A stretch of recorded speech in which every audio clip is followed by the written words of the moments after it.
ఇంతకుముందు mummy daddy కానీ ఎవరైనా చెప్పేటప్పుడు టెన్షన్ ఏమి ఉండేది కాదనమాట.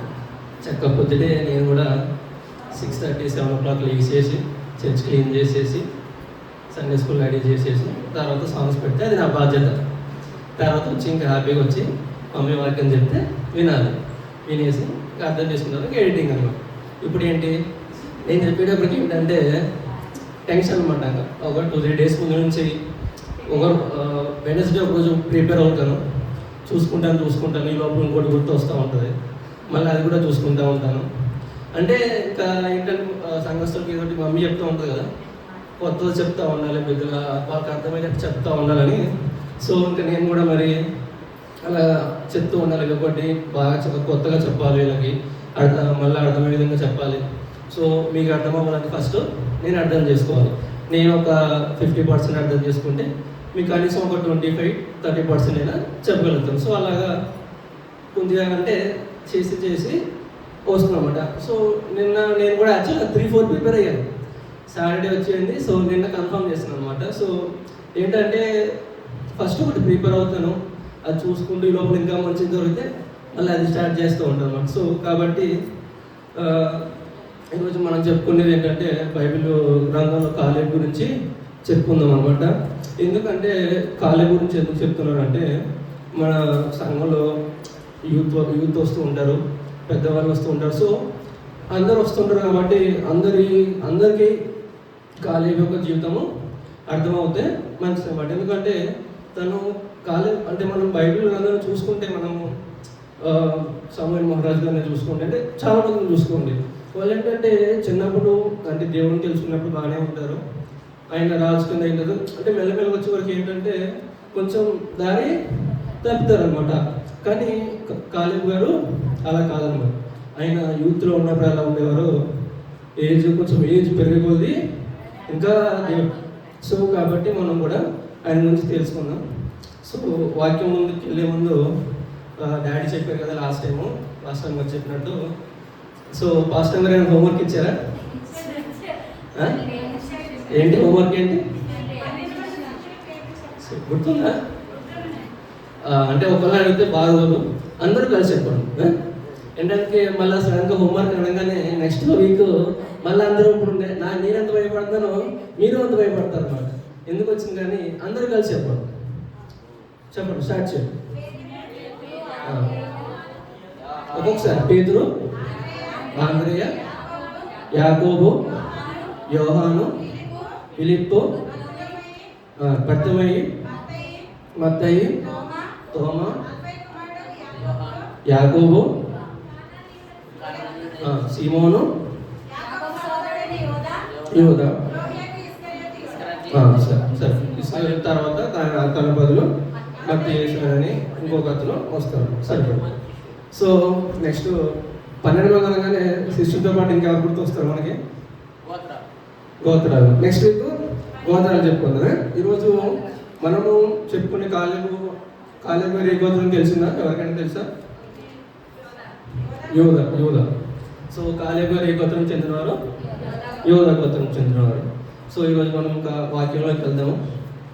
మన పరిశుద్ధ గ్రంథంలోంచి సంఖ్యాకాండము 13వ అధ్యాయము మొదటి నుంచి చదవండి.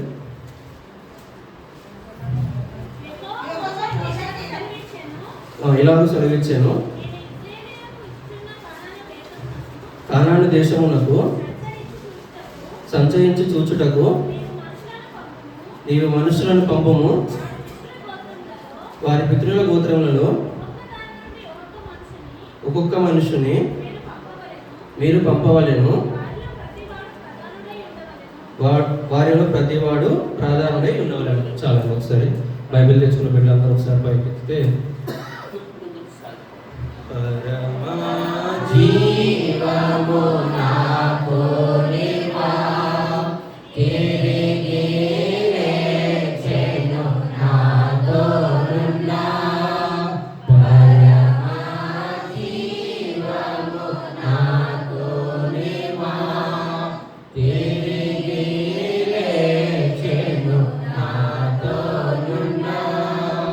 నేనా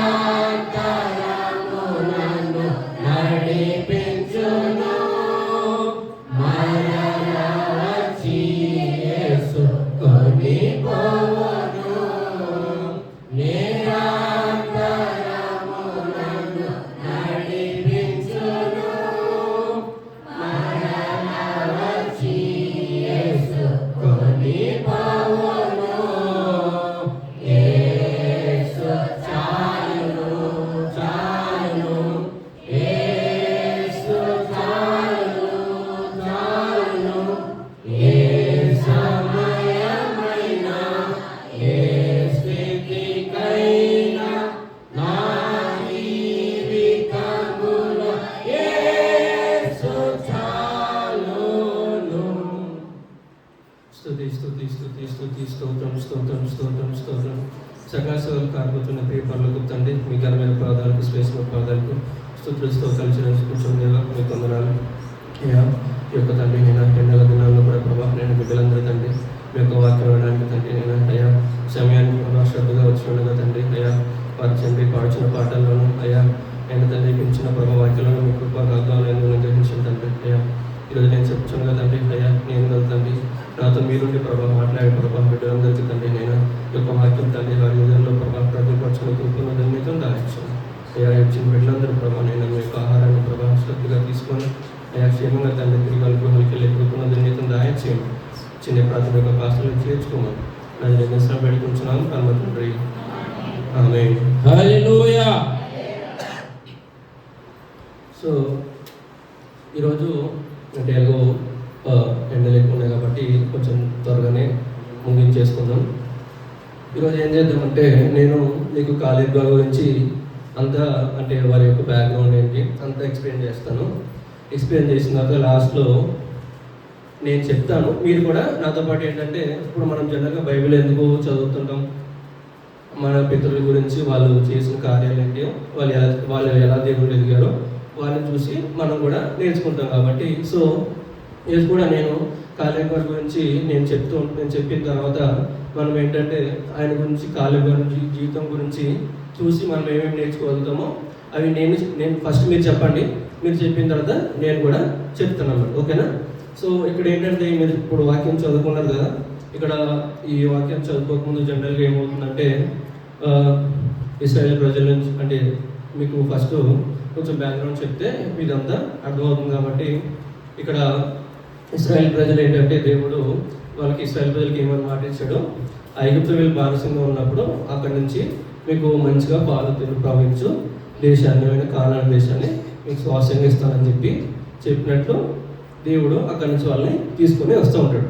సో ఐగుప్తు నుంచి ఇశ్రాయేల్ వచ్చిన కాలకాలం అంతా దేవుడు ఎన్నో కార్యాలు చేయడం చూస్తూ ఉంటారు.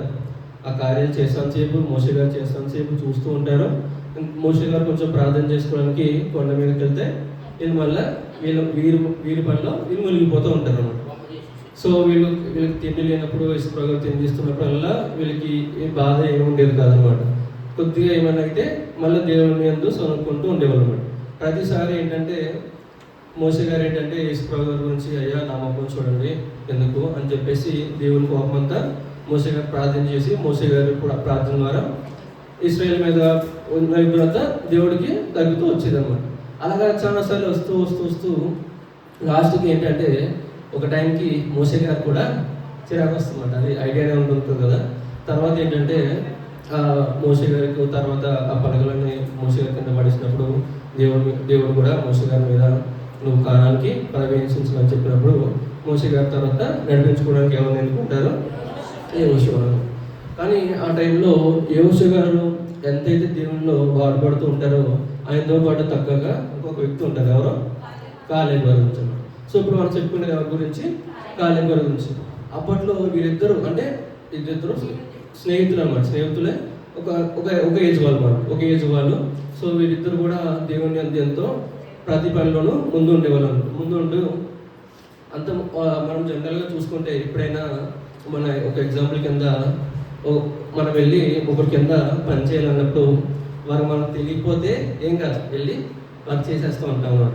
అదే కాకుండా మన ప్రాణ స్నేహితుల కింద ఉండి కొన్ని సంవత్సరాల తర్వాత వెళ్ళి వాళ్ళ కింద పని చేయాలంటే మనకి ఏమనిపిస్తుంది కదా, కొంచెం నామోషం వస్తుంది అన్నమాట. నేనేంటి వీటితోటి ఫ్రెండ్స్ ముందు ఇప్పుడు నేను వాడు చెప్పిన మాట వినాలని. కానీ కాలేబ్ గారు అలా కాదనమాట. యేసుప్రభు గారు ఎప్పుడైతే యెహోషువ గారిని ఎన్నుకుంటారో అప్పటి వరకు ఫ్రెండ్స్గా ఉన్న వాళ్ళు కాలేబ్ గారు ఏమన్నారంటే యెహోషువ గారిని నా యజమానుడా అని పిలుస్తారు అన్నమాట. సో ఈయనకి అసలు ఏంటంటే ఈయనకి మనం చెప్తాం కదా, ఇప్పుడు చిన్నపిల్లలు చాలా ఏంటంటే చిన్నతనంలో వాళ్ళకి ఏం తెలియకుండా మనం ఏం చెప్తే అది వింటారన్నమాట. ఎందుకంటే వాళ్ళకి ఏం తెలియదు అంతా. వాళ్ళకి ఏంటంటే ఆ ఏజ్ గ్రూప్లో వాళ్ళకి ఏం తెలియక తల్లిదండ్రులు ఏం చెప్తే అది వింటారన్నమాట, నేర్పిస్తారు. అలాగే కాలేబ్ గారు కూడా ఏంటంటే ఆయన ఎంత వయసు వచ్చినా ఆయన యొక్క హృదయం ఎలా ఉంటుందంటే ఆయన హృదయం అంతా దేవునిలో నిండిపోయి ఉంటుంది అనమాట. దేవునిలో నిండిపోయి ఉన్నప్పుడు ఇంకా ఆయనకి ఏంటంటే ఆయన యొక్క హృదయంలో దేవుడు ఒక మాట చెప్పాడంటే ఇంకా దానికి తిరిగి లేదనమాట. ఇంకా అంటే దేవుడు చెప్పాడు నేను వినాలి అంతే. దేవుడు ఏం చెప్తే అదే రైట్ అనమాట. అంతా దేవుడు అంత నమ్మకమై ఉండేవాడు అనమాట. ఇప్పుడు మనం చూసుకుంటే ఆయన యొక్క బ్యాక్గ్రౌండ్ చూసుకుంటే ఏంటంటే కాలేబు గారు ఏ గోత్రం చెందిన అని చెప్పాను, యూదా గోత్రం చెందిన అనమాట. సో ఇక్కడ మనం చదువుకున్నప్పుడు ఏంటంటే ఇప్పుడు నెక్స్ట్ చెప్పాను కదా యోషువ గారు ఎన్నుకుంటారని.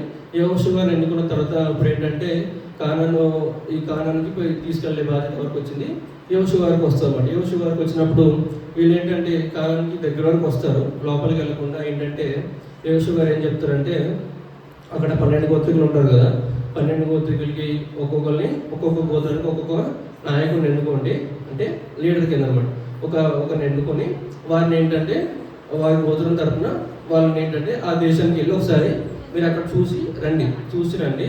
అక్కడ మీకు ఎలా ఉంది, దేశం ఎలా ఉంది, అంటే మనకి అన్ని తినడానికి అన్ని వసతులు బాగున్నాయా, అక్కడ వాళ్ళని మనం ఓడించడానికి ఈజీగా ఉందా. అంటే ఇప్పుడు జనరల్గా మనం చూసుకుంటే ఒక దేశం చుట్టూ రాళ్ళతోటి కోట కట్టుంటే ఆ దేశం మీద యుద్ధం వెళ్ళాలంటే కొద్దిగా కష్టంగా ఉంటుంది.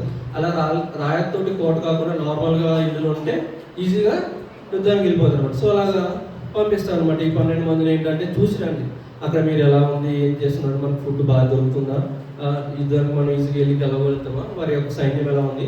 జనరల్గా అప్పట్లో 2 దేశాలకి యుద్ధానికి వెళ్ళే ముందు అలాగా చెక్ చేస్తూ ఉంటారు అనమాట, వాళ్ళ యొక్క స్ట్రెంత్ ఏంటి అని. సో ఇలా 12 మంది వీళ్ళని పంపించినప్పుడు 12 మంది వాళ్ళు ఏం చేస్తారంటే అక్కడ వెళ్ళి మొత్తం అంతా తిరుగుతూ ఉండి అక్కడ ఉన్న పళ్ళు అన్నీ వీళ్ళు కూడా తింటూ బాగున్నాయని చెప్పేసి 12 మంది అన్నీ చూసి తిరిగి వస్తారు. ఎన్ని రోజులు ఉంటారంటే మొత్తం 40 డేస్ ఉంటారు. 40 డేస్ ఉండి తిరిగేసి వచ్చి చెప్తారన్నమాట. ఈ 40 డేస్ ఉండి ఏం చెప్తారంటే సరే అదే చదవండి, సంఖ్యాకాండము 13వ అధ్యాయము 30వ వచనం చదవండి. కాలేబు మోషే ఎదుట జనములు నిమ్మలపరిచి మనము నిశ్చయముగా వెళ్ళుదము, దానిని స్వాధీనపరచుకుందాము చాలా. సో ఇక్కడ ఏంటంటే మీరు ఇంకా మనకి ముందు పైన మొత్తం అంటే 13వ అధ్యాయం 14వ అధ్యాయం మొత్తం చదువుకొని టైం ఉన్నప్పుడు ఇక్కడ వీళ్ళు 12 మంది వస్తారు కదా. వచ్చినప్పుడు ఏం చేస్తారంటే 10 మంది ఒక తరపున, కాలేబు గారు యోషువ గారు ఒక తరపున అయిపోతారు. ఎందుకంటే ఆ 10 మంది ఏంటంటే మనకి అప్పుడు చెప్తూ ఉన్నాం కదా, యేసుప్రభు గారు చేసిన కార్యాలను చూస్తూ ఉండేవారు. ఇప్పుడు ఆ యొక్క సముద్రాన్ని చీల్చినప్పుడు వీళ్ళందరూ ఆశ్చర్యపోయేవాళ్ళు, నీళ్ళు అనుకుంటున్నప్పుడు బండ అనుకుంటున్నప్పుడు నీళ్ళు వచ్చినప్పుడు ఆశ్చర్యపోయేవారు. అప్పటి వరకే ఉండేదన్నమాట, తర్వాత మర్చిపోయేవాళ్ళు. సో వీళ్ళు కూడా ఏంటంటే దేశమంతా చూసొచ్చి వీళ్ళ యొక్క బలాన్ని మర్చిపోయారు. వీళ్ళ బలం ఏంటి? యేసుప్రభు యేసయ్య గారు వీళ్ళతో ఉన్నప్పుడు వీళ్ళకి అవతలలో అసలు అవసరమా? వాళ్ళ ఎంత బలం ఉన్నాయో వీళ్ళతో ఏంటి, వీళ్ళు దేవుడు ఒకసారి ఇస్తారని చెప్పినప్పుడు వీళ్ళు దేవుడు చెప్పిన మాట వింటే ఈజీగా వాళ్ళని శత్రువులు ఎంత బలంగా ఉన్నా దేవుడు ఒక్కొక్కసారి కొన్ని యుద్ధాలు మీరు తర్వాత నెక్స్ట్ టైం చెప్పుకుందాము, కూడా ప్రాణ నష్టం లేకుండా కూడా గెలిపించిన యుద్ధాలు ఉన్నాయన్నమాట. సో కాబట్టి వీళ్ళు ఏంటంటే వీళ్ళ యొక్క స్ట్రెంత్ మర్చిపోయి అక్కడ చూసేసి వచ్చి అక్కడ ఒక్కొక్కరు చాలా ఎత్తుగా ఉన్నారు. మనము గొలియాతు ఉన్నాడు కదా, గొలియాతు అంత ఎత్తున్నారు, మనం అసలు వాళ్ళ మీద యుద్ధానికి వెళ్తే మనము అసలు గెలవలేము, కొంతమంది అయితే మనుషులు కూడా తినేసినట్టున్నారు, మనం ఇప్పుడు వాళ్ళ మీద యుద్ధానికి వెళ్తే మనం అసలు కత్తి మాత్రం మొత్తం అంతా చచ్చిపోతాము అని చెప్పేసి వాళ్ళకేమో మన యొక్క స్త్రీలందరూ బానిసలు అయిపోతారని చెప్పేసి భయపడతారు అనమాట. సో భయపడినప్పుడు అప్పుడు ఈయన కాలేబు గారు వచ్చి అందరినీ మీరు కొంచెం నిమ్మలంగా ఉండండి, అసలు ఎందుకు భయపడుతున్నారు, దేవుడు మన ఉన్నాడు కదా, మనం ఖచ్చితంగా గెలుస్తామని ఈయనేమో ధైర్యం చెప్తున్నాడు. ఈయన యోషువ గారు ఒక తరపున అనమాట, మిగతా 10 మంది అలా చెప్పేసరికి ఇప్పుడు ఇశ్రాయేల్ కాల్బలం అంతా అక్కడ ఉన్నాడు కదా, వీళ్ళు చెప్తుంది విన్నారు. ఇప్పుడు వాళ్ళు ఏంటంటే 10 మంది చెప్పేది అప్పుడు మనం జనరల్గా మనకు ఫిలాసఫీ కూడా అంటే మనం చూస్తూ ఉంటాం, కొన్ని మీడియా ఇన్సిడెంట్స్ అవుతూ ఉంటాయి. ఫస్ట్ సడన్గా ఒక జనాలంతా ఒక కొంచెం వినేసి ఎక్కువ మంది ఒక సైడ్ చెప్పేసే వరకు అందరూ ఏంటంటే అదే కరెక్ట్ ఏమో అని దాని మీదే ఉంటారు అన్నమాట. మిగతా వాళ్ళు చెప్పింది అసలు వినరు. వినకుండా ఇప్పుడు వీళ్ళు ఏంటంటే ఇప్పుడు అంతా ఈ 10 మంది చెప్పారు అమ్మ అని చెప్పేసి అందరూ ఇశ్రాయేల్ ప్రజలందరికీ ఏడడం మొదలెడతారు. మనకి ఏడుతూ ఉంటారు, అసలు నేను ఎందుకు అసలు ఇక్కడికి వచ్చేది ఎందుకు, ఇక్కడ చనిపోవడానికి, అదేదో అక్కడే బానిసంగా ఉంటే కనీసం ప్రాణాలైనా ఉండేవి, పోను ఇక్కడ పాలు తెల్లని చెప్పేసి ఇక్కడ తీసుకొచ్చారు, మనం ఇక్కడ చనిపోతామా అని చెప్పేసి అందరూ ఏడవ మొదలెడతారు అనమాట. అందరూ ఏడవ మొదలెడితే కాలేబు యోషువ గారు వచ్చి అప్పుడే నేను నెక్స్ట్ చదువుకుంటే 14:6 చదవండి. 14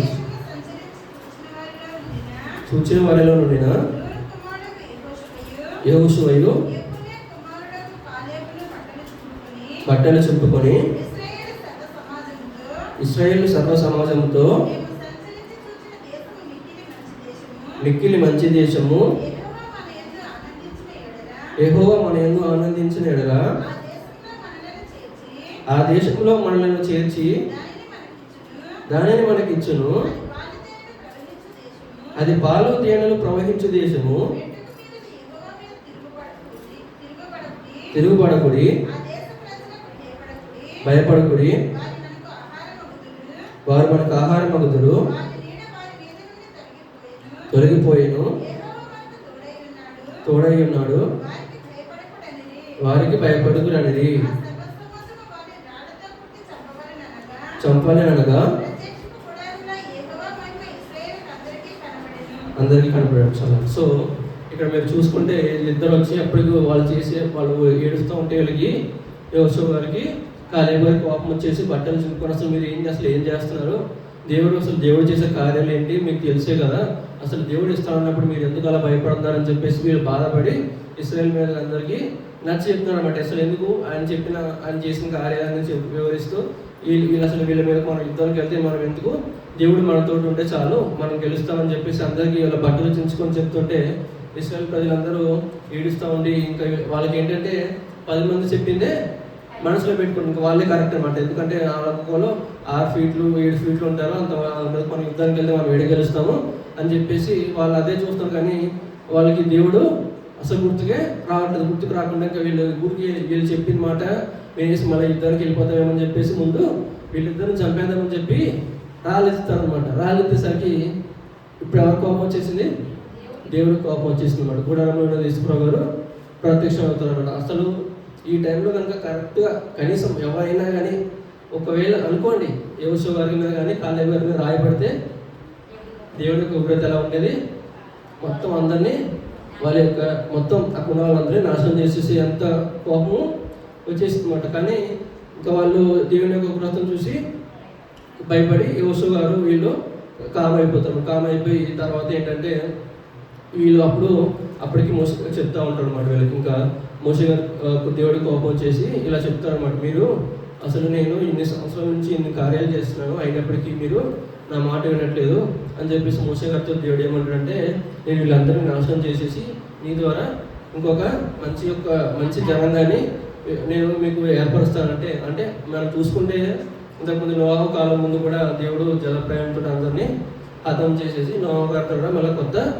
జనాంగాన్ని ఎలా అయితే పెట్టారో ఇక్కడ కూడా దేవుని కోపం వచ్చేసి ఇంక ఇశ్రాయేల్ ప్రజల పేరుతో మొత్తాన్ని హతం చేసేసి మళ్ళా కొత్త జనాంగాన్ని మోసే ద్వారా పెడదామని ఇంకా దేవునికి అంత కోపం వచ్చేసింది అనమాట. అంత కోపం వచ్చేసినప్పుడు మోసే గారు కూడా అయ్యా మీరు కొంచెం కామ్గా ఉండండి అయ్యా, ఎందుకంటే నా మొక్కలు చూడండి వీళ్ళు ఏంటంటే తెలియక చేస్తారు వీళ్ళకి అంతే అని చెప్పేసి మీరు ఇప్పుడు వరకు అక్కడి నుంచి అంత వీళ్ళు కష్టంతో ఇక్కడికి వచ్చాము, మీరు కూడా అన్ని కార్యాలు చేశారు, మీరు ఇప్పుడు వీళ్ళని ఇక్కడ హతం చేస్తే కానాన్లోకి వెళ్ళలేక భయపడి ఇలా చనిపోయారని చెప్పేసి అనుకుంటారు అని చెప్పేసి మీ నామానికి ఇప్పుడు ఆహ్వానం రాకూడదు అని చెప్పేసి యేసుప్రభు గారికి ఆ ముఖం చూడండి అంటే అప్పుడు యేసుప్రభు గారు ఏంటంటారంటే సరే అని చెప్పి అప్పటి వరకు మోసే గారి మాట ఆలకిస్తారు. కానీ ఇంకా యేసుప్రభు గారికి కోపం వచ్చేసి అంటాం కదా మనము ఖచ్చితంగా అంటే ఇప్పుడు మనం ఏంటంటే మనం కూడా జనరల్గా ఇప్పుడు ఒకళ్ళు తప్పు చేస్తే తల్లిదండ్రులు ఏంటంటే ఫస్టే చిన్నప్పుడే ఏదైనా తప్పు చేసినప్పుడు ఫస్ట్ టైమే వాళ్ళని ఖండిస్తే నెక్స్ట్ టైం నుంచి ఏంటంటే కొద్దిగా భయం ఉంటుంది అనమాట. ఫస్ట్ టైం ఫోన్లే పిల్లవాడు కదా ఇంకా అదే తెలియక చేసుకుంటాడేమో వదిలేసారు అనుకోండి, మెల్లమెల్లగా వాడికి ఏమవుతుంది అదే అలవాటు అయిపోతుంది. కాబట్టి యేసుప్రభు గారు కూడా ఇశ్రాయేల్ ప్రజలు మోసే గారి ముఖాన్ని చూసి ఇంకా అన్నిసార్లు వాళ్ళని పనిష్మెంట్ ఇవ్వలేదు కదా, ఇంకా ఆయన కోపం వచ్చేసి లాస్ట్కి ఏంటంటే మనం కూడా ఏంటంటే కొంత ఏదైనా సాగదీస్తూ ఉంటాం కదా, ఏదైనా సాగదీసేటప్పుడు సాగుతుంది కదా అని చెప్పేసి బాగా సాగదీస్తూ ఉంటే దానికి లిమిట్ ఉంటుంది అనమాట. ఒక టైంకి వచ్చే వరకు ఏమవుతుంది బ్రేక్ అయిపోతుంది అనమాట. వీళ్ళు కూడా ఏం చేశారు అసలు అక్కడ బందీగా ఉన్నప్పటి నుంచి యేసుప్రభు గారు వీళ్ళని తీసుకొచ్చి ఐగుప్తు నుంచి మెల్లగా తీసుకొస్తూ జస్ట్ ఇంకా కొన్ని రోజుల్లో కాలానికి వెళ్ళే టైం వరకు యేసుప్రభు గారు ఓపుతూ ఉన్నారన్నమాట. కానీ వీళ్ళేంటి యేసుప్రభు గారు సహనాన్ని పరీక్షిస్తున్నారు అనమాట. పరీక్షించి ఇంకా యేసుప్రభు కోపం వచ్చేసి ఏం చెప్పాడు యేసుప్రభు గారు, ఇంకా నేను వీళ్ళు ఇంకా క్షమించని సరే ఏంటంటే వీళ్ళు మీరు అక్కడ 40 రోజులు తిరిగి వచ్చారు కదా, ఒక్కొక్క రోజుకి ఒక్కొక్క సంవత్సరం చెప్పిన ఏంటి మీరు 40 సంవత్సరాలు ఇక్కడ అక్కడ 25 సంవత్సరాల పైన ఉంటారు కదా, వాళ్ళందరూ ఏంటంటే ఈ 40 సంవత్సరాల్లో చనిపోతారు.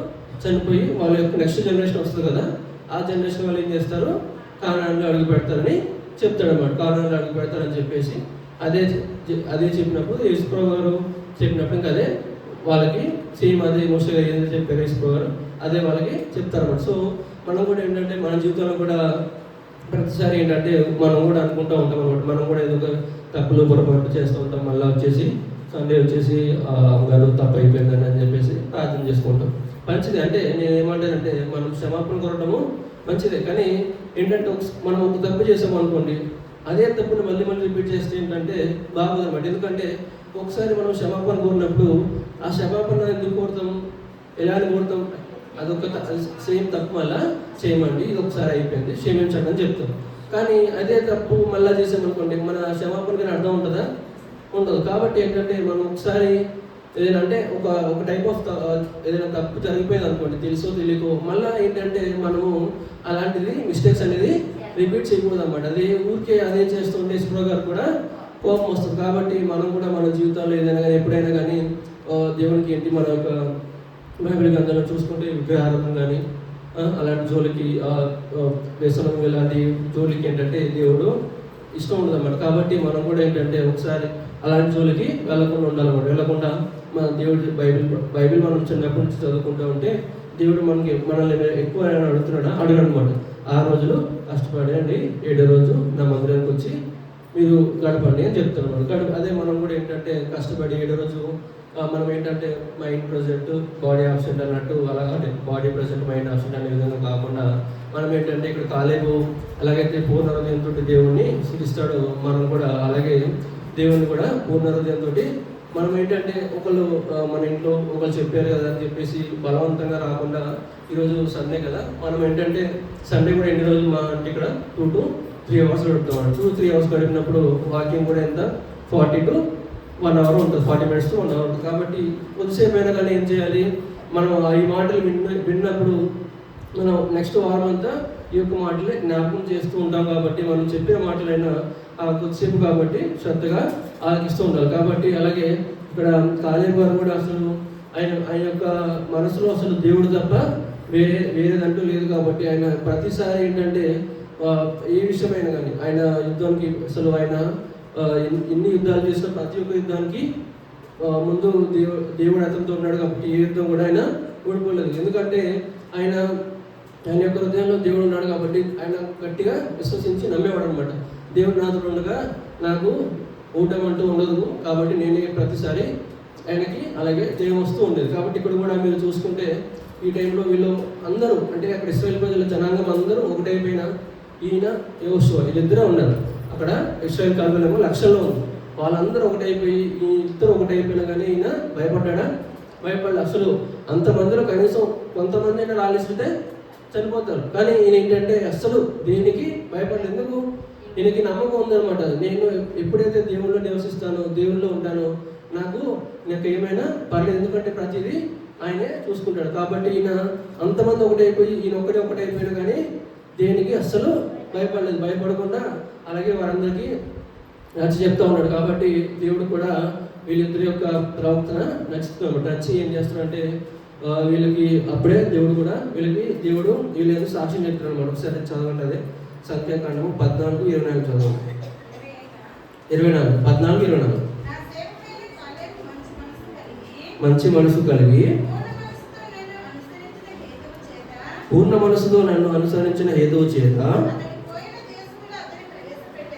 అతన్ని ప్రవేశపెట్టేదను, అతని సంతతి దాన్ని స్వాధీనపరచుకునేను. చాలు. సో ఇక్కడ మనం అంటే జనరల్గా చూసుకుంటే బైబిల్లో దేవుడైతే ఎవరు పక్షులైతే సాక్ష్యం చెప్పుకోవడం వాళ్ళందరూ చాలా గొప్ప ప్రాప్తులు అన్నమాట. ఎందుకంటే దేవునిలో వాళ్ళు కూడా చిన్నప్పటి నుంచి బాగా దేవుని అంటే ఒకసారి దేవుని మాటలు వాళ్ళు ఏంటంటే మనం చూసుకుని చాలామంది దేవుని యొక్క కోసం వాళ్ళ ప్రాణాలను కూడా తెగించి పోరాడిన వాళ్ళు అనమాట. అంతటి ప్రవక్తలు ఉన్నారు కాబట్టి, అంటే వాళ్ళ ఎందుకు దేవుడు సాక్ష్యం చెప్తూ ఉండేవాడు. కాబట్టి ఇక్కడ కూడా మనం చూసుకుంటే కాలేబు గారు కూడా అతని ప్రాణాలను కూడా లెక్క చేయకుండా దేవుని యందు సాక్ష్యం చెప్తూ దేవుని యందు ఆయన నివసిస్తున్నాడు. కాబట్టి ఆయన ఏంటంటే దేవుడు కూడా ఆయన యందు సాక్ష్యం చెప్తున్నట్టు, ఆయన నా యందు పూర్ణహృదయం కలిగిన వాడని చెప్పి దేవుడే చెప్తున్నాడు. మనం కూడా ఎలా ఉన్నామంటే, మనం కూడా దేవుడిని స్తుతించేటప్పుడు ఎలా ఉండాలి? పూర్ణహృదయం కలిగి సూచిస్తూ ఉండాలన్నమాట. ఎలా అంటే మనం ఒకసారి ఇంకా జనరల్గా మనం చూస్తూ ఉంటే వాక్యం విన్నప్పుడు కానీ పాట పాడుతున్నప్పుడు కానీ మనం అంటే గడిపే కొద్దిసేపే కాబట్టి ఏంటంటే పాట పాడినప్పుడు పూర్తి ఫోకస్ అంతా పాట మీద ఉండాలన్నమాట. పాట మనం పాడుతున్నప్పుడు దాని యొక్క అర్థం కూడా మనము అర్థం చేసుకుంటూ పాడాలన్నమాట. ఈ పాట అసలు వాళ్ళు రాసేటప్పుడు చాలామంది పాస్టర్లు రాసేటప్పుడు వారి యొక్క జీవితాన్ని వాళ్ళు జ్ఞాపకం చేసుకొని ఎంతో బాధతో రాస్తారన్నమాట. వాళ్ళ యొక్క జీవిత సాక్ష్యాన్ని పాట కింద రాస్తూ ఉంటారు అన్నమాట. కొంతమంది స్తుతిస్తూ పాటలు కూడా ఉంటాయి, అంటే దేవుని యందు వాళ్ళు ఆనందిస్తూ పాడుతూ ఉంటారు. కాబట్టి మనం కూడా పాడేటప్పుడు ఆ యొక్క భావాలను కానీ అర్థాన్ని కానీ అర్థం చేసుకుంటూ పాడుతూ ఉండాలన్నమాట. మన వాక్యం అన్నప్పుడు కూడా ఏంటంటే ఎంతసేపు అయ్యగారు 10 నిమిషాలు వాక్యం చెప్పారు, 10 నిమిషాల్లో నేను గురించి చెప్పారు, అలా మనం ఏంటంటే అర్థం చేసుకుంటూ వింటూ ఉండాలన్నమాట. కాబట్టి అలా అర్థం చేసుకుంటూ విన్నప్పుడు పాడుతున్నప్పుడు ఏంటంటే మనకు కూడా దేవుళ్ళు లీనమయ్యి, అంటే మన యొక్క హృదయం అంతా పూర్తిగా ఎందులో లీనమై ఉంటుంది? దేవుళ్ళు లీనమై ఉంటుంది అన్నమాట. అలా కాకుండా మన ఫోకస్ అంతా వేరే దగ్గర చూసి మనము ఒక పాట చూస్తూ చదువుతూ పాడేస్తూ కానీ, అలాగే వాక్యం వినేటప్పుడేమో వాక్యం వినకుండా మనము నాకు నా జీవితంలో ఎందుకు అసలు నాకు ఎన్ని బాధలు ఉన్నాయి, అసలు ఎన్ని ఇబ్బందులు ఉన్నాయని చెప్పేసి ఎందుకు అసలు ఆలోచనలన్నీ పక్కన పెట్టేసింది. ఎందుకంటే మనకి మనం అంత ఆలోచించినా కానీ బాధలు ఏమైనా తగ్గుతాయా? నేను ఒక పావు గంట ఆలోచిస్తాను, నేను 2-3 గంటలు ఆలోచిస్తాను అన్నప్పుడు నా బాధలు తగ్గిపోయిన వాళ్ళతో చేయలేదండి. నేను ఎన్ని గంటలు ఆలోచిస్తాను తినడానికి, కాబట్టి నా బాధలు తగ్గిపోతున్నాయి అన్న వాళ్ళతో చేయలేపండి. కాబట్టి ఎందుకంటే మనము ఆలోచిస్తున్నప్పుడు దానివల్ల ఒక్కడు కూడా యూస్ఫుల్ అనేది లేదు. కాబట్టి ఏంటంటే అలా బాధపడే కంటే ఏం చేయాలి? మనము ఎందుకు దేవుడు ఉన్నాడు కదా అని చెప్పేసి ఏదైతే అని చెప్పేసి మనం ఏం చేయాలి? దేవుణ్ణి ప్రార్థించాలి. ఎందుకంటే మనకి ఆ భయం, అంటే మన జీవితంలో మనకి భయం ఎందుకు వస్తూ ఉంటుందంటే మన యొక్క లోకంలో మనం పడిపోయి వాళ్ళు ఏమంటారు వీళ్ళు ఏమనుకుంటారని భయపడుతుంటాం. కానీ మనం భయపడాల్సిన ఎవరికి? దేవునికి అనమాట. దేవుడు కానీ ఏంటంటే దేవుడేమో మన మీద, మనం ఎలా మన పిల్లల మీద ఎలా ప్రేమ చూపిస్తామో దేవుడు కూడా నా పిల్లలే కదా అని చెప్పి దేవుడు కూడా సహనంతో ఉన్నప్పుడు కొంతవరకు మనకి ఏంటంటే దేవుడి మీద భయం అనేది తగ్గిపోతూ ఉంటుంది. అలా కాకుండా మనం దేవుడి నందు భయభక్తులు కలిగి జీవిస్తుండాలన్నమాట. ఆయన నందు భయము ఉండాలి, భక్తి ఉండాలన్నమాట. అలా జీవిస్తున్నప్పుడు మనకి లోకంలో ఎవరి ముందు కూడా భయం ఉండదు, ఏముండదు అన్నమాట మనకి. ఎందుకంటే ఆయన దేవుని మీద మనం భయభక్తులు కలిగి జీవిస్తున్నప్పుడు ఏంటంటే మనకి లోకంలో ఎవరైనా మనల్ని ఎవరితోటైనా మనకి గొడవలు జరిగినా ఏం జరిగినా దేవుడే చూసుకుంటాడని చెప్పేసి మనకు ఒక ధైర్యం అనేది ఉంటుంది అన్నమాట. ఇక్కడ కూడా కాలేబు గారు కూడా యోషువ గారు కూడా దేవుని యందు అంత భయభక్తులు కలిగి జీవిస్తున్నారు. కాబట్టి వాళ్ళకి ఏంటంటే వాళ్ళకి అర్థమైందనమాట, మనము ఇంత లక్షల మంది ఇశ్రాయేల్ ప్రజల మీదకి వాళ్ళ మీదకి యుద్ధానికైనా వెళ్తాం, కానీ దేవుని యుద్ధానికి వెళ్తే మనము తట్టుకోలేమని చెప్పి వాళ్ళకి ఆ భయం అనేది ఉందన్నమాట. కాబట్టి మనం కూడా ఏంటంటే మన యొక్క జీవితంలో మనం కూడా అనుకోవచ్చు, ఈరోజు అంటే నేను నా పై అధికారులు నేను తిట్టారు ఇలా సంథింగ్ అని చెప్పేసి మనం వాళ్ళకి భయపడతాం కానీ, లేదంటే టీచర్స్కి కానీ వీళ్ళకి భయపడుతున్నాం కానీ, అంటే వాళ్ళకి భయపడుతూ ఉంటుందని కాదు, కానీ మనం ముఖ్యంగా ఎవరికి భయపడాలంటే దేవునికి భయపడాలన్నమాట. దేవుని తర్వాతే ఎవరైనా అనమాట. ఎందుకంటే మనము దేవునికి, ఇప్పుడు దేవుడు ఏంటంటే మనల్ని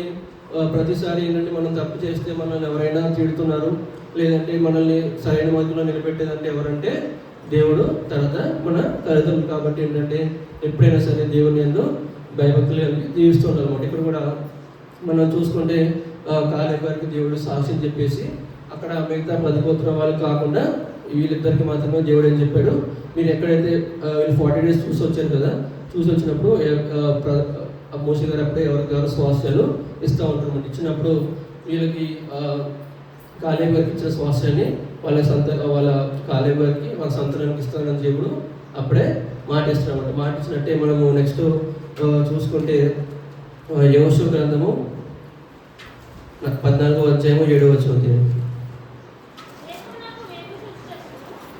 సూచనకు యెహోవా సేవకుడైన మోషే నుండి నేను 40 ఏళ్ల వాడను, ఎవరికి భయపడక అతనికి తెచ్చి తిని నాతో కూడా బయలుదేరి వచ్చిన జనుల హృదయములను చేయక నిండు మనసుతో అనుసరించి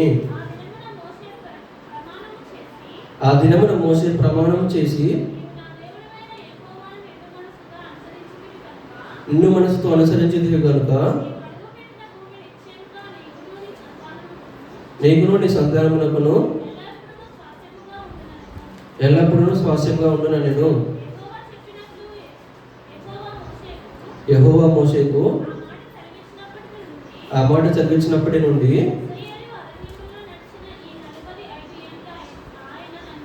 ఆయన నన్ను సజీవులుగా కాపాడి ఉన్నాడు. 85 ఏళ్ల వాడను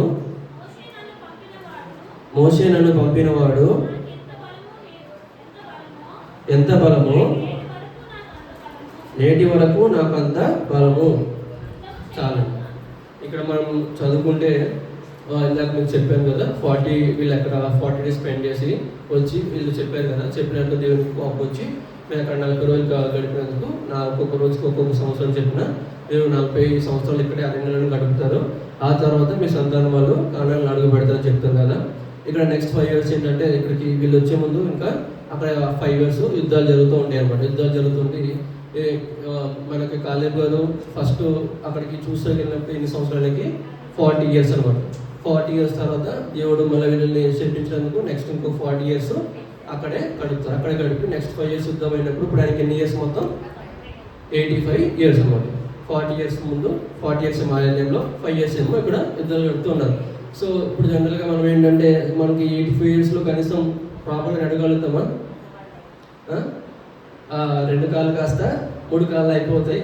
కనీసం సరిగ్గా మనకి తిన్నామన్నా మనకి ఆ టైంలో సరిగ్గా తినలేము, నడవలేము. కానీ ఈయన ఏంటంటే 85 yearsలో కూడా ఈయన ఏం చెప్తున్నారు, 40 సంవత్సరాలు అంటే నేను 40 సంవత్సరాలు ఉన్నప్పుడు అప్పుడు నాకు మోసే గారు ఇచ్చిన మాట గుర్తుందా, ఆయన నాకు ఎప్పుడైతే దీన్ని శ్వాసంగా ఇచ్చారో నాకు నేను దాన్ని అప్పుడైతే ఇచ్చినట్లే నేను కూడా అప్పుడు ఆ టైంలో నాకు ఎంత బలం ఉందో ఇప్పుడు కూడా అదే బలం ఉంది.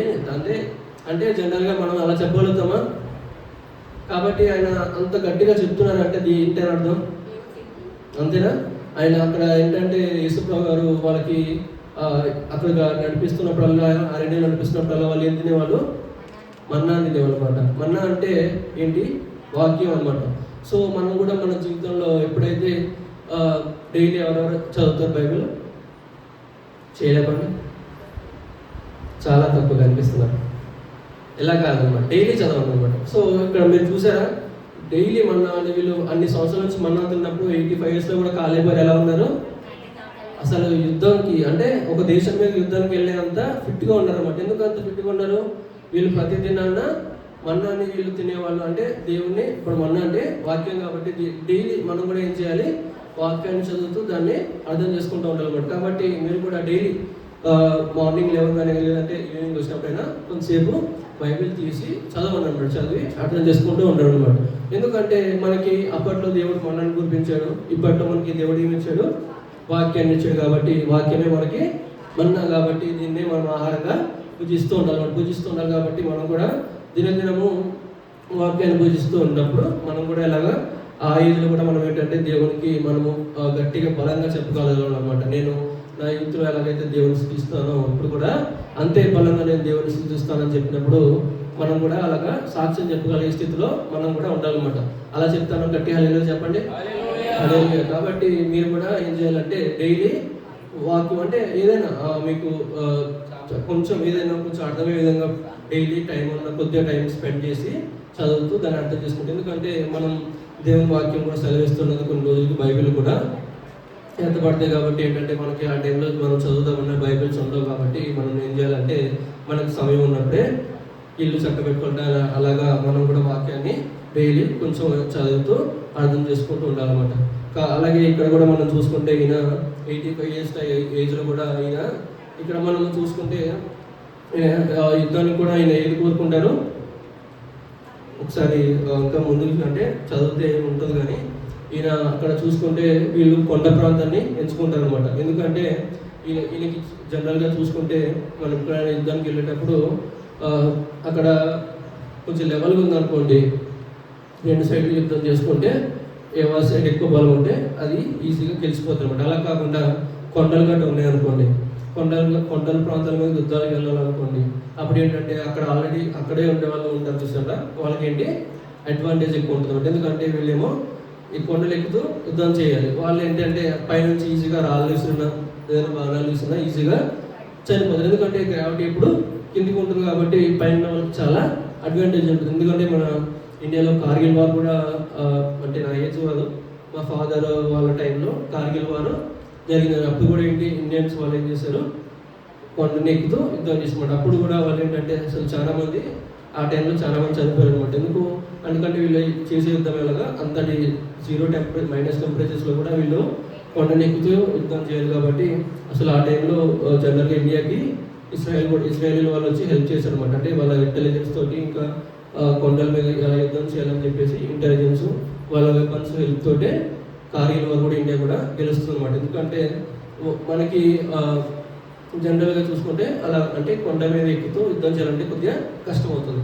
కాబట్టి అయినా కానీ అంత కష్టమైనా కానీ ఈయన దేవుడు కాలేబు గారు ఏంటంటే దేవుడు నాకు ఆ ప్రాంతాన్ని ఇచ్చాడు కాబట్టి నేను ఆ ఏజ్లో కూడా నాకు ఆ కొండ ప్రాంతంలో కావాలని చెప్పేసి ఈయన అదే అంటే జనరల్గా మనం అనుకుంటాం అనమాట. ఇప్పుడు యోసేపు గారు మనకి అంటే ఏమనుకుంటారంటే ఆ ఏరియా కొద్దిగా కొండలు గట్ట ఉన్నాయి కదా, యుద్ధంకి వెళ్ళాలంటే కష్టం అవుతుందేమో, వేరే దగ్గర యుద్ధానికి వెళ్తాము అని అనొచ్చు. కానీ ఏంటి ఈయన కాలేబు గారు కాదనమాట.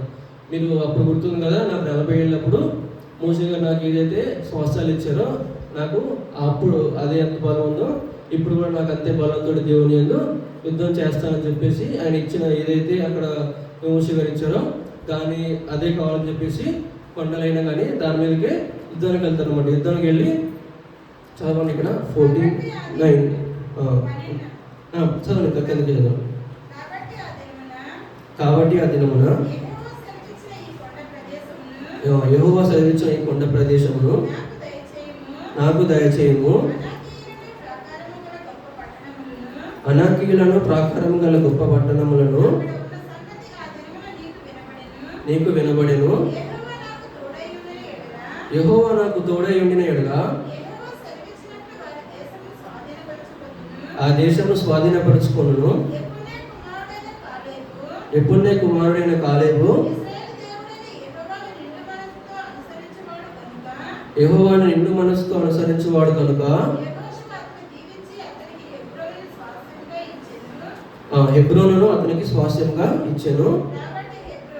కాబట్టి హెబ్రోను కెనజీని కుమారుడైన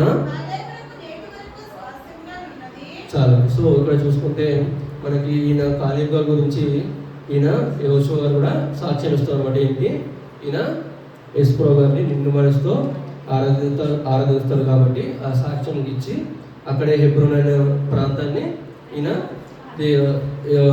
కాలేబు గారు తీసుకొని యుద్ధం చేసి ఇప్పటి వరకు కూడా దాన్ని వాళ్ళకి స్వాస్థ్యంగా ఇచ్చారనమాట. కాబట్టి మనం కూడా చూసుకుంటే జనరల్గా కొండ అంటే దేనికి సదృశం, కొండ కానీ బండ కానీ దేనికి దేవునికి సదృశం అనమాట. మనం కూడా ఏంటంటే కొండ వాళ్ళకి గట్టిగా మనం ఎప్పుడు దేవుల్లో నివసిస్తుంది అనమాట. కానీ ఎంత ఈయన కూడా కాలేబు గారు ఏంటంటే అక్కడ యుద్ధం చేయడానికి కష్టమైన కానీ చాలా మంది చనిపోతారని తెలిసి కూడా ఏంటంటే బండని ఎంచుకొని అక్కడ వాళ్ళ మీద యుద్ధం చేసి గెలిచి దాన్ని స్వాస్థ్యంగా తీసుకుంటారు. మనం కూడా ఏంటంటే మన జీవితంలో కొన్నిసార్లు యేసుప్రభు గారి యందు మన జీవితాల్లో మనకి కష్టాలు వస్తూ ఉంటాయి అన్నమాట. ఎంత కష్టాలు వచ్చినప్పటికీ మనం దేవుని యందు బలంగా మనం ఎప్పుడైతే జీవిస్తామో మనం కూడా దేవుడు విజయాన్ని కలుగజేస్తామన్నమాట. కాబట్టి నేను ఇప్పుడు చెప్పాను కదా, కాలేబు గురించి చెప్పిన తర్వాత వారి గురించి కాలేబు గారి గురించి మనం ఏమేమి నేర్చుకుంటామని చెప్పాను కదా. మీరు చెప్పండి, ఇప్పుడు మనం కాలేబు గారి యొక్క జీవితాన్ని మనము విన్నాం కాబట్టి ఆయన గురించి మనం ఏమేమి నేర్చుకోవచ్చు? పూర్ణ మనసుతో దేవుడిని ఆరాధించాలి,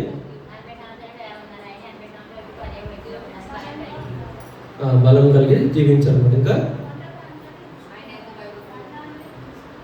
నెక్స్ట్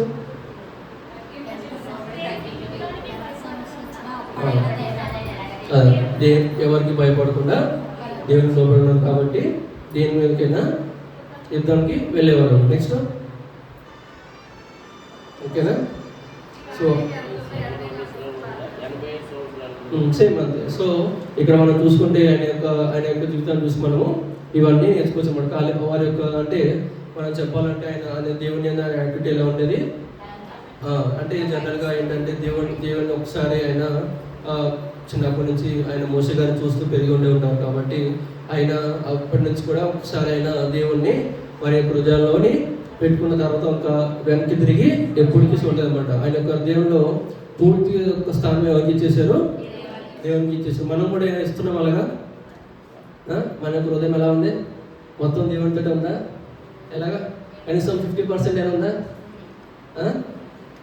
మన యొక్క హృదయం అలాగా పూర్తిగా దేవునిలో లేనప్పుడు ఏం చేస్తారంటే సాతాను వచ్చేసి మన యొక్క హృదయంలో పడి అంటే సాతాను అంటే మన యొక్క ఇహలోక సమస్యలు కానీ ఏదో ఒకటి ప్రతి ఒక్క రూపంలో సాతాను వచ్చేసి మన యొక్క జీవితంలో ఏదో ఒక కలతలో పెడుతుంటాడు. అలా కాకుండా ఎప్పుడైతే మన హృదయం పూర్తిగా దేవునిలో ఉందో అప్పుడేంటి సాతాను మన ఎందు ఎన్ని ఆటంకాలు పెట్టాలన్నా మనం ప్రతిదీ అంటే మన హృదయంలో దేవుడు ఉన్నాడు కాబట్టి ప్రతిదీ మనము జయించి సాతాను మీద జయించగలుగుతున్నాడు. కాబట్టి మనం కూడా కాలేబు గారి వల్లే మనం కూడా ఒకసారి ఇంకా మనకి తెలుసు కదా నిజమైన దేవుడు ఎవరో మనం చిన్నప్పటి నుంచి వింటూ పెరుగుతున్నాం కాబట్టి నిజమైన దేవుడు ఎవరో మనకు తెలుసు కాబట్టి ఆయన మనం ఇంకెప్పుడు వెనక్కి తిరిగి చూడకుండా మన యొక్క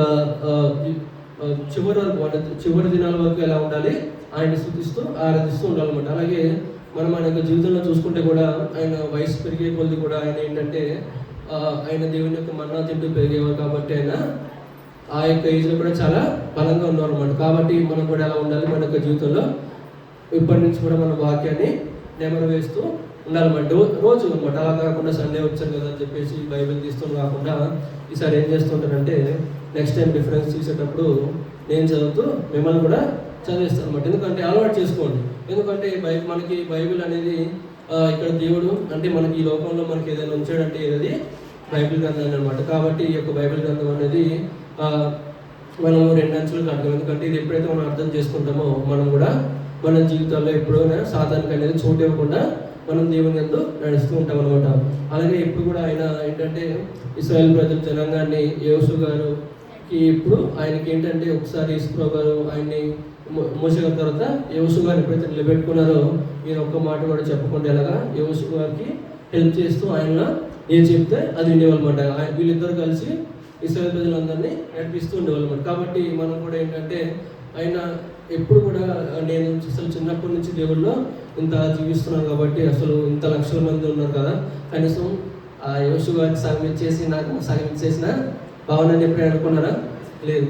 మోసే గారు కూడా అసలు జనరల్గా ఆయన దేవుళ్ళు చిన్నప్పటి నుంచి అంతగా అనుకునేవారు కానీ ఎప్పుడు కూడా అయ్యా నా తర్వాత నాకు పిల్లలకి ఎప్పుడైనా ఇవ్వండి అని చెప్పేసి ఆయన కూడా అడగదు అనమాట. ఎందుకంటే దేవుని యొక్క పరిచర్య అనేది దేవుడే ఎన్నుకుంటాడు అనమాట. కాబట్టి ఇక్కడ కూడా మనం చూసుకుంటే యోషువ గారిని ఎన్నుకున్నప్పుడు కాలేబు గారు ఒక మాట కూడా చెప్పకుండా ఆయన అప్పుడే యజమానుల కింద ఆయన స్వీకరించి ఆయన చెప్పిన మాట ప్రతిదీ వినేవారు అనమాట. కాబట్టి మనం కూడా అలాగా ఎప్పుడైనా దేవుడిలో నడుస్తూ ఉన్నప్పుడు దేవుడి యొక్క మాటలు ఒక్కటి కూడా పొల్లిపోకుండా వింటూ ఉండాలన్నమాట. కాబట్టి మన యొక్క జీవితంలో కూడా ఎప్పుడైనా సంఘస్థులు కానీ సంఘ పెద్దలు కానీ చెప్పినప్పుడు వారి యొక్క మాటలు ఆలకిస్తూ ఉండాలన్నమాట. అలాగే ఆయన ఎప్పుడు ప్రతిసారి కూడా ఆయన దేవునికి భయపడ్డారు కానీ ఇంకెవరికి భయపడలేదు అనమాట. ఎవరికి భయపడకుండా అక్కడ శత్రు దేశ వాళ్ళు కొంచెం పెద్దగా ఉన్న ఎంత వారి యొక్క చాలామంది ఏంటంటే ఆ కాలంలో మనుషులు తినేవాళ్ళు కూడా ఉండేవాళ్ళు, క్యానిబలిజం అంటారు అనమాట. అలాంటి వాళ్ళు ఉన్నా కూడా అయినా భయపడకుండా దేవుడే నాకు ధైర్యం అని చెప్పేసి ధైర్యంగా యుద్ధానికి వెళ్ళేవారు అనమాట. చెప్పాను కదా ఆయన 85 years స్టేజ్లో కూడా యుద్ధానికి వెళ్ళేవారు. కాబట్టి మనం కూడా ఏంటంటే మన ఈ లోకంలో జీవిస్తాం సేపు మన ధైర్యం ఎవరో యేసుప్రభు గారు మన ధైర్యం అని చెప్పేసి ప్రతి పనిలో మనం కూడా ఏంటంటే మనం చాలామంది ఏంటంటే ఏదైనా పని చేయాలన్నప్పుడు నేను ఇంకా చేస్తే బాగుంటుందా బాగుందా చాలామంది స్టార్ట్ కూడా చేయరు. ఎందుకంటే వాళ్ళు ఏదో చిన్న స్టార్ట్ చేస్తే ఏమనుకుంటారు. అదే మనం ఏదైనా పని ఏదైనా మంచి పని చేయాలనుకున్నప్పుడు ఏంటంటే మనకి దేవుడే ధైర్యం అనుకొని స్టార్ట్ చేస్తూ ఉండాలన్నమాట. మనం వాక్యం చదవాలన్నా ప్రార్థన చేయాలన్నా లేదంటే ఏదైనా కొంతమంది బిజినెస్ స్టార్ట్ చేయాలనుకున్నా ఏదైనా మనం ఏదైనా మంచి పని చేయాలనుకున్నప్పుడు ఏం చేయాలి? దేవుణ్ణి సంఘర్షణ కలిసి కానీ లేదంటే ప్రార్థన చేసుకొని ఒకసారి ఇంకా దేవుడే నాకు ఉన్నాడు అని చెప్పి ధైర్యం తెచ్చుకొని మనము ఏ పనైనా స్టార్ట్ చేస్తూ ఉండాలన్నమాట. కాబట్టి నెక్స్ట్ ఇంకా మనం చూసుకుంటే ఆయన ఆయన ఆయన బలం కాకుండా ఇక్కడ మీరు చూసుకుంటే ఇశ్రాయేల్ ప్రజలు కూడా ఎప్పుడైతే వాళ్ళు ఏడుస్తుండేవారో వారికి ఏంటంటే ఈయన ధైర్యం చెప్తూ ఉండేవాళ్ళమాట. ఎందుకంటే ఈయనకి చిన్నప్పటి నుంచి చూస్తూ పెరిగాడు కాబట్టి ఈయనకు తెలుసు దేవుని యొక్క శక్తి తెలుసు, దేవుని యొక్క బలం తెలుసు. దేవుని యొక్క బలం తెలుసు కాబట్టి ఇశ్రాయేల్ ప్రజలు ఏంటంటే వాళ్ళు అసలు అప్పటివరకు చూస్తుండే వాళ్ళు, తర్వాత మళ్ళీ ఏంటంటే మర్చిపోతుండేవాళ్ళు. కానీ ఈయన యోషువ గారు ఏంటంటే వారికి యోషువ గారి ముందే ఇక్కడ మీరు చదువుకున్నప్పుడు యోషువ గారి ముందే ఈయనే మాట్లాడేవాళ్ళు. ఈయన ఏం చెప్పి మీరు కొంచెం నిమ్మలంగా ఉండండి, మనకి దేవుడు ఎన్నో కార్యాలు చేశాడు కదా, మనకి వాళ్ళ మీద యుద్ధం చేస్తే కూడా మనము గెలుస్తామని చెప్పి ఈయనే ముందు ధైర్యం చెప్తూ ఉండేవాళ్ళు అనమాట. మనం కూడా ఏంటంటే అలాగా మనం కూడా మన యొక్క సంఘస్థులు కానీ ఎప్పుడైనా వాళ్ళని ధైర్యపరుస్తూ ఉండాలన్నమాట. ధైర్యపరుస్తూ మనకి దేవుడే ఉన్నాడు కాబట్టి ఏదైనా మనకి ఎప్పుడైనా కొంచెం లోగా ఫీల్ అయినా కానీ, అంటే నాకే సాతాను శోధనలు పెట్టుకున్నప్పుడు ఎంతనుకో టైంకి మనకు అనిపిస్తూ ఉంటుంది ఇంకా ఈ లోకంలో నాకు అంటూ తోడెవరు లేదా అలా అనిపించినప్పుడు కూడా ఏంటంటే మనకి దేవుడు తోడు ఉంటాడు కాబట్టి మన యొక్క సంఘస్థులు కూడా మనం ఏంటంటే ధైర్యం చెప్తూ ఉండాలన్నమాట. కాబట్టి మీ సంఘస్థులు కూడా మీరు ఏంటంటే ఒక్కోసారి మీరు కుటుంబంలో ఏదైనా సమస్య వచ్చినప్పుడు ప్రార్థిస్తూ ఉంటారు కాబట్టి జనరల్గా మీరు అందరూ కుటుంబ ప్రార్థనలో ఉంటారు కాబట్టి కుటుంబ ప్రార్థన చేస్తూ ఉండండి. లేదంటే ఆ టైంలో మీకు అయినా కానీ స్వస్థ లేనప్పుడు ఏం చెప్తూ ఉండాలి, సంఘ పెద్దలు చెప్పాగా కొంచెం సంఘం అంతా కలిసి ప్రార్థన చేయండి, పలానా ప్రాబ్లం ఉందని అని చెప్పేసి చెప్పినప్పుడు, లేదంటే కొన్ని పర్సనల్ ప్రాబ్లమ్స్ ఉంటా పర్సనల్గా పాస్టర్ గారు కానీ పాస్టర్ గారు అని చెప్పి ప్రార్థన చేయమని చెప్తున్నాం. అంటే ఏంటంటే మనం ఏంటంటే ఒక్కొక్కసారి ఏంటంటే మన యొక్క ఒక్కరి ప్రార్థన వల్ల మనకు స్వస్థత కలంలో ఏం చేయాలంటే మనము సంఘం అంతా కలిసి ప్రార్థన చేయనప్పుడు కొంచెం ఇంకా బలంగా మనం సాతాన్ని ఎదిరించగలుగుతాం. కాబట్టి అలాగా మనం ఒకరికొకరు ధైర్యం చెప్పుకుంటూ ఉండాలన్నమాట. అలాగే ఇక్కడ మనం చూసుకుంటే కాలేబు యొక్క జీవితంలో ఆయన జీవితంలో ఆయన ఏం సాక్ష్యం చెప్పుకున్నారో ఆయన చెప్పుకున్న సాక్ష్యానికి జనరల్గా ఏంటంటే ఇప్పుడు మనం అనుకుంటా ఉండొచ్చు, నేను చిన్నప్పటి నుంచి దేవుళ్ళు నడుస్తున్నాను. ఇక్కడ మీకు ఒక ఎగ్జాంపుల్ ఉండొచ్చు. యేసుప్రభు గారు ఒకసారి ఇలా వెళ్తున్నప్పుడు ఒక అతను వచ్చి బోధ కూడా నిత్య జీవనం పొందడానికి నేను ఏం చేయాలని చెప్పేసి ఒక అతను అడుగుతున్నాడు. అడిగినప్పుడు యేసుప్రభు గారు ఏంటంటే అతను చూసి, అంటే జనరల్గా ఏంటంటే మనము ఒకరితో ఎప్పుడైనా మాట్లాడినప్పుడు మనం ఏంటంటే వారి యొక్క రూపాన్ని చూస్తాము, లేదంటే వాళ్ళు ఎలా మాట్లాడుతున్నారో వాళ్ళ యాక్టింగ్ చూస్తాం. యేసుప్రభు గారు ఏం చూస్తారో మన యొక్క హృదయాన్ని చూస్తారు. మనం చూడగానే వాళ్ళకి మన హృదయంలో ఏముందో ఆయనకి ఈజీగా అర్థమైపోతుంది. కాబట్టి ఆయన ఏంటంటే బోధకుడి దగ్గరకు వచ్చి ఆయన ఒక అతను వచ్చి ఏం చెప్పేవాడు, అయ్యా నేను చిన్నప్పటి నుంచి ఇలా 10 ఆజ్ఞలన్నీ పాటిస్తూ ఉన్నాను, అన్నీ చేస్తూ ఉన్నాను, కానీ నిత్య జీవనానికి పొందాలంటే ఏం చేయాలని చెప్పేసి యేసుప్రభు అడిగినప్పుడు ఆయన ఏంటంటే అన్నీ బాగానే చేస్తున్నావు, నీవు ఏం చేయాలంటే నీ దగ్గర ఉన్న ఆస్తి అంతా పేదలకు ఇచ్చేసి నాతోటి వచ్చేసాయి, అప్పుడు ఖచ్చితంగా నిత్య జీవనంలోకి వెళ్తా ఉంటే ఆయన ఏం చేస్తాడు వెళ్ళాలన్నమాట. ఏంటంటే దానివల్ల మనకు ఏమర్థం అవుతుందంటే ఆయన యొక్క మనసు అంతా ఆయన హృదయం అంతా యేసుప్రభుకి ఇవ్వలేదన్నమాట. ఎందుకంటే ఆయన హృదయం అంతా దేంట్లో ఉంది, డబ్బు మీద ఉంది. కొద్దిగా తర్వాత ఏంటంటే ఒక ఇది కూడా ఉంది ఆయనకి, ఏంటంటే రేపు పొద్దున చనిపోతే పరలోకానికి వెళ్ళాలి, ఎందుకంటే నరకంలోకి వెళ్తే మళ్ళీ కష్టమైపోతుంది.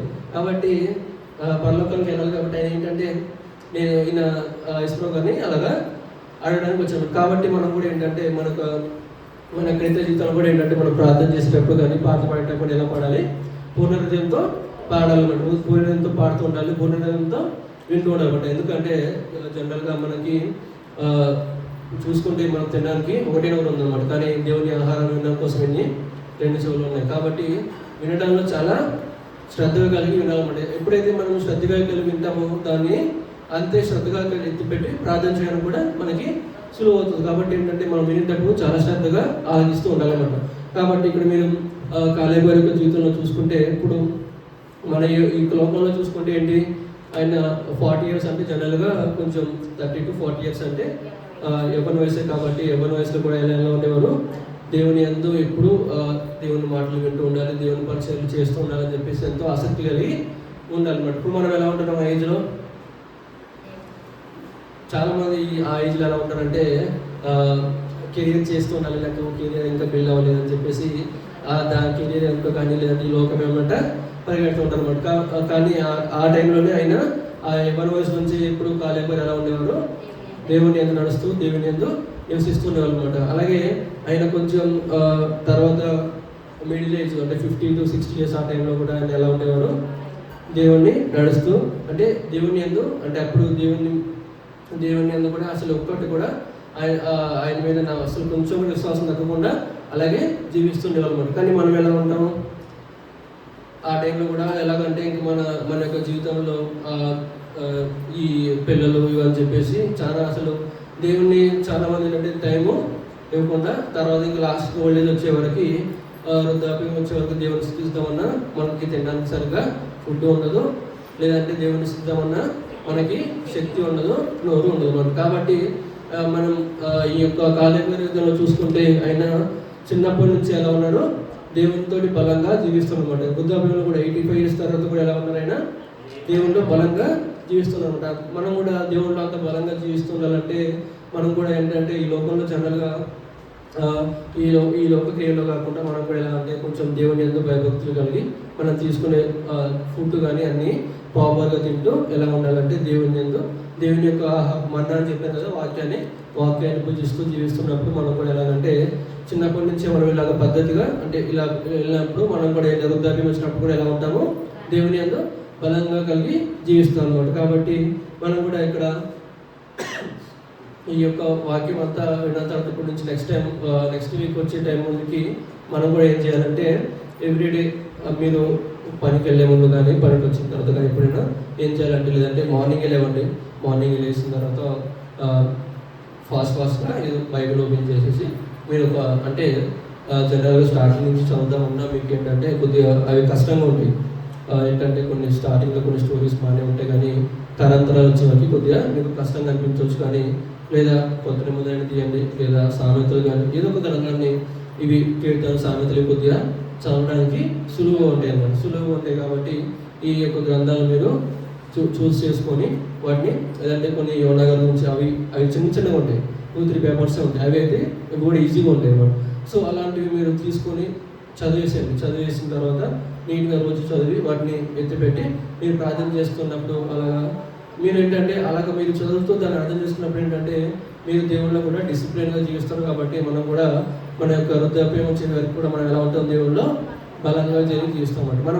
మనం అలా చేసేటప్పటికి మన పిల్లలు కూడా మనం చూసి అలాగే నేర్చుకుంటాం అన్నమాట. ఒకవేళ అంటే జనరల్గా ఇప్పుడు మనం చేయట్లేకుండా మన పిల్లల్ని చేయమంటే అది తప్పు అనమాట. ఎందుకంటే వాళ్ళు మా ఏజ్ వచ్చే వాళ్ళు ఏంటంటే కొద్దిగా అనలేదేమో, కానీ నెక్స్ట్ జనరేషన్ వాళ్ళు ఏంటంటే ముఖం మీదే అనేస్తారు అన్నమాట. ఏమనేస్తారు, నువ్వు చేయవు కానీ నాకు చెప్తావా అని చెప్పేసి. కాబట్టి అలా కాకుండా ఏంటంటే మనం చేస్తూ ఉండాలి, మనం చెప్తూ ఉంటే వాళ్ళు కూడా ఆలోచిస్తారన్నమాట. సో దేవుడి యొక్క చిన్న మాటలు దీవించింది. అలాగే తలలో ఉంచుకుంటే చిన్న ప్రార్థన చేసుకున్నాం. స్తోత్రం సకల శుద్ధుల కారణం పేపర్లకు తండ్రి మీ కరమైన పాదాలకు శ్రేష్ఠ పాదాలకు స్తుతులు స్తోత్రాలయ్యా. కాలేజీ జీవితం గురించి ప్రభావం తెలుసుకుంటున్నాడు తండ్రి. అయ్యా ఆయన ప్రభావం ఎలాగైతే ప్రభావం యొక్క మన్నాన్ని పూజిస్తూ ప్రభావం జీవించున్నాడు తండ్రి, మేము కూడా ప్రభావం అటు రీతిలో ప్రభావం యొక్క వాక్యాన్ని ప్రభావం అయిన తండ్రి మీద పూజిస్తూ ప్రభావం జీవించే కృపను తండ్రి దాయించిందయ్యా. మేము కూడా తండ్రి అయ్యా ఏ వయసులోనైనా ప్రభావ మేము తండ్రి గొప్పగా తండ్రి అయినా మా యొక్క యవ్వన వయసులో ఎలాగైతే మేము స్థుతించామో తండ్రి ఇప్పుడు కూడా అలాగే స్థుతిస్తామని చెప్పి ప్రభావ గొప్పగా చెప్పుకునే బిడ్డలుగా తండ్రి మేము ఉండే కృపను తండ్రి దాయించాము. బిడ్డలు తండ్రి పిలిచిన వాక్యాన్ని ప్రభావ నేను పరిధిలో ప్రభావ నేను తండ్రి నాటుకుని ప్రభావ నేను దినదిన ప్రభావ ఎత్తిపెట్టి ప్రార్థించుకునే కృపను ధన్యతను వారికి దాయించాము. అలాగే ప్రభావ నేను తిరిగి ప్రభావం చేరుకొంచును కదండి, నేను క్షేమంగా చేరుకొని మళ్ళీ తండ్రి మిమ్మల్ని కలుసుకుని వచ్చేవారు ప్రభావ మీ కృపకాంతులు తండ్రి మా అందరి వైపు ప్రభావం మీకు ఉంచుతారని చిన్న ప్రార్థన మీకు ఉపాసన చేసుకోమని జైనేశ్వర వైపు ఉంచున్నాం పరమ తండ్రి. ఆమె